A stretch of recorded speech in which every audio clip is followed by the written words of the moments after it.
పశ్చిమ గోదావరి జిల్లా పెంటపాడు మండలం పత్తిపాడు గ్రామంలో గంజాయి విక్రయాలు విచ్చలవిడిగా జరుగుతున్నాయని ఆరోపణలు స్థానికంగా తీవ్ర ఆందోళనకు గురిచేస్తున్నాయి.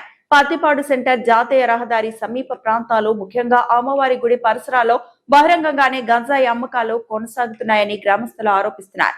అదే గ్రామానికి చెందిన రాజేష్ అనే యువకుడు ఈ గంజాయి విక్రయాల్లో కీలకంగా వ్యవహరిస్తున్నాడనే సమాచారం వెలుగులోకి రావడంతో గ్రామంలో ఉద్రిక్తత పరిస్థితులు నెలకొన్నాయి.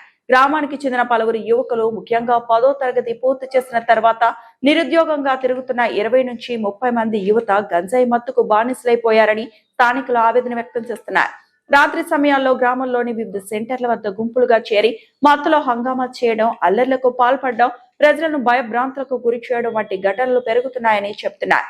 దీంతో మహిళలు, వృద్ధులు, విద్యార్థులు రాత్రివేళ బయటికి రావడానికి కూడా భయపడుతున్న పరిస్థితి ఏర్పడిందని గ్రామస్తులు ఆరోపిస్తున్నారు. ఇప్పటికే ఈ వ్యవహారంపై పలుమార్లు స్థానికంగా చర్చలు జరిగినప్పటికీ గంజాయి విక్రయాలు మాత్రం ఆగటం లేదని గ్రామ ప్రజలు ఆరోపిస్తున్నారు.